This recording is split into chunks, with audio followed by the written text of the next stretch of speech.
7 men's stories, exciting entertainment. Chapter 1. The Persian Empire. Did you know that at its height, the Persian Empire controlled 44% of the world's population? That's more than 50 million people across 3 continents at a time when most humans lived in small, scattered communities. How did a collection of nomadic tribes create the ancient world's first true superpower? In the next minutes, you'll discover how Cyrus the Great built an empire that stretched from the Mediterranean to the Indus River through military innovation and cultural tolerance rather than brutality. This isn't just ancient history. It's the blueprint that influenced every empire that followed, from Rome to Britain. Chapter 2. The Rise of Cyrus, from outcast to conqueror. Imagine a baby left to die in the wilderness, only to return years later and overthrow a kingdom. This wasn't a myth. It was the origin story of Cyrus the Great. The Persians at the time lived under the harsh rule of the Medes, a powerful kingdom dominating the Iranian plateau. According to Herodotus, Cyrus's grandfather Astyages, the Median king, dreamed his grandson would overthrow him. He ordered the child's execution, but the official tasked with the deed couldn't bring himself to kill the baby. Instead, he gave Cyrus to a shepherd family in the mountains, where the boy grew up unaware of his royal blood. Cyrus eventually discovered his true identity. When the truth emerged, he rallied the Persian tribes, long oppressed by Median taxation and forced labor, to rebel. This wasn't just personal ambition. The Medes had ruled through fear, but Cyrus offered his people a different path. His military tactics set him apart. Where other armies relied on slow-moving infantry, Cyrus focused on speed and psychological warfare. He equipped his cavalry with lighter armor for rapid movement, a strategy that allowed his forces to outmaneuver larger Median contingents. At the decisive battle near Pasargadae, his smaller force routed the Medes by feigning retreat before counterattacking when their lines broke. The victory transformed regional power. Instead of executing the defeated Median nobility, Cyrus integrated them into his new government. This wasn't weakness, it was calculated statecraft.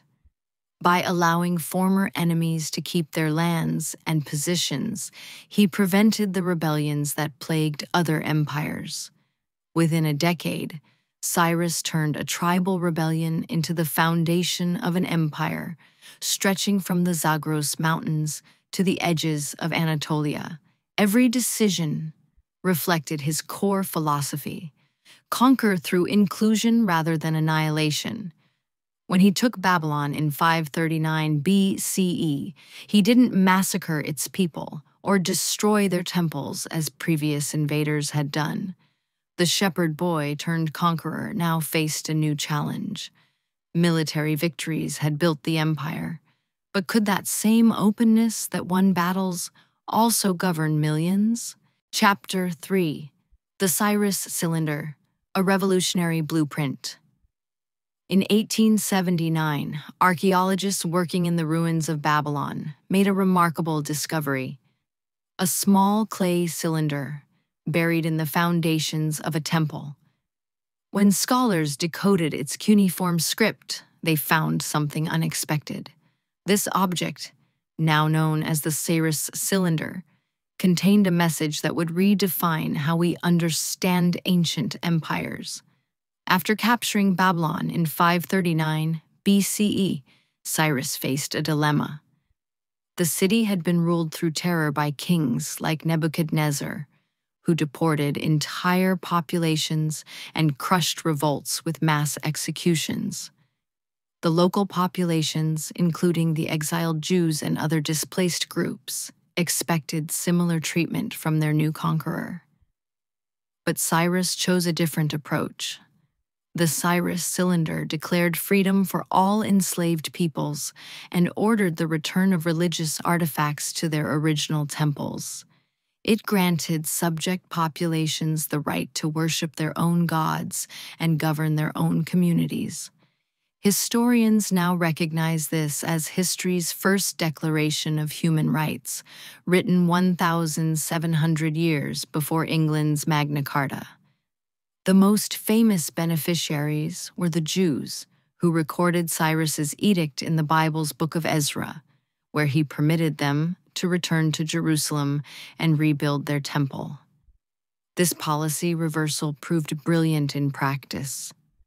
Rather than spending resources suppressing rebellions, Cyrus gained willing subjects. The empire standardized weights, measurements, and coinage. The daric became history's first internationally recognized currency. A network of royal roads and relay stations allowed messages to travel 1,600 miles in just 7 days, an unprecedented communication system for its time. Satraps, regional governors, maintained order but followed strict imperial guidelines against corruption. Traditional empires collapsed when their rulers overtaxed or oppressed subject peoples, sparking endless revolts. Persia solved this problem through what we now call soft power. Local elites kept their positions if they remained loyal. Conquered populations paid taxes, but kept their customs and religions. The system worked so well that when Alexander the Great conquered Persia, 2 centuries later, he adopted most of its administrative methods. Yet the greatest test of Cyrus's system would come from within. As the royal court grew richer, later rulers became disconnected from his original vision. The principle of tolerance that built the empire now faced threats not from foreign enemies, but from its own success. Chapter 4. The Empire's Achilles' heel, luxury and succession. The Persian court under later rulers became a monument to excess. Where Cyrus once ruled from simple tents, his successors built palaces with floors of solid silver and columns coated in gold leaf.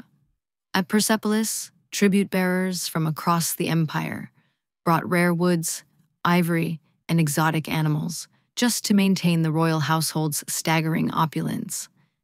This shift from practicality to pageantry marked a turning point for the empire. Xerxes, famous for invading Greece, inherited an empire at its territorial peak, but lacked his predecessor's political instincts. Greek historians like Herodotus recorded his disastrous decisions, doubling taxes on subject nations while spending fortunes on vanity projects like bridging the Hellespont.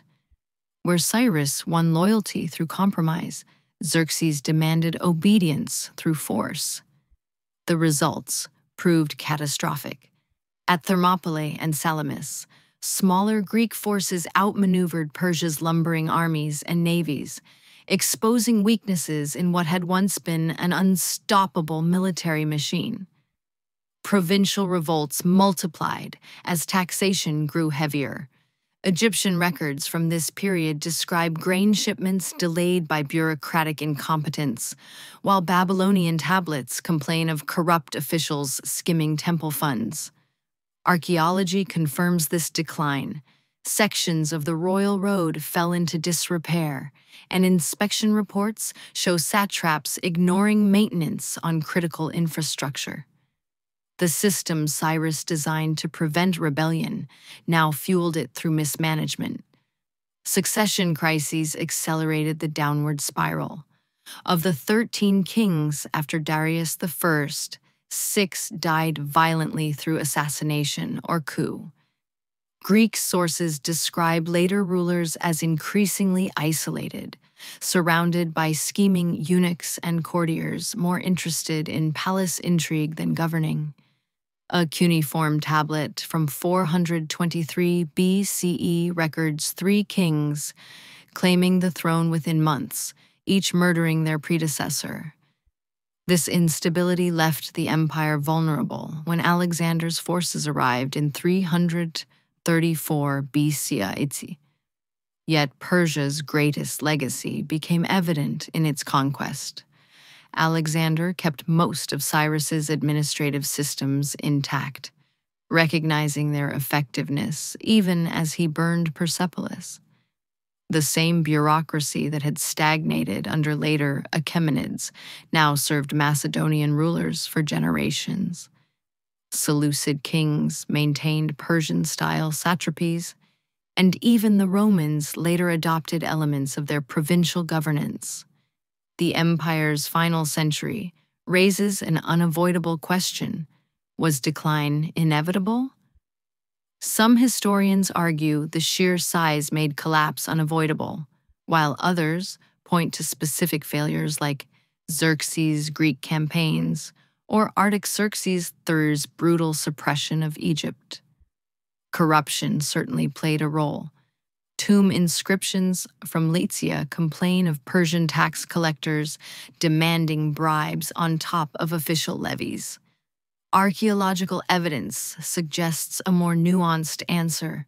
Excavations at Persepolis show some satrapies remained efficiently governed even as others decayed. Regional differences mattered. Mesopotamia maintained irrigation systems and trade routes longer than more distant provinces. The empire didn't so much collapse as erode unevenly, with some parts failing centuries before others. Alexander's victory demonstrated both Persia's fragility and endurance. His armies toppled the ruling dynasty, but preserved the underlying structures Cyrus created. The royal road system still functioned, the satrapy administration continued, and even the multicultural tolerance policy survived in modified form. In the end, the empire's framework proved stronger than its leadership. This paradox, institutions outlasting their creators, explains why Persia remains relevant. Modern nations still grapple with balancing central control and regional autonomy, wrestling with the same tensions between diversity and unity. The warning written in Persia's decline isn't about external threats, but about what happens when systems designed for adaptability become rigid. Where Cyrus adapted to local circumstances, his successors demanded circumstances adapt to them. The difference decided an empire's fate. 5. The Persian Empire's story reveals a timeless truth. Real power comes from unifying people, not just conquering them. Cyrus proved that tolerance and inclusion could build an empire where brute force alone would only create rebellions.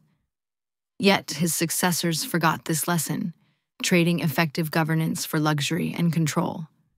Modern nations face the same dilemma: how to balance strength with flexibility, authority with diversity. The answers Cyrus found worked for centuries until arrogance replaced wisdom. So when you look at ancient maps showing Persia's vast reach, remember its foundation. Not gold or armies, but the vision of a former shepherd who understood people mattered more than territory.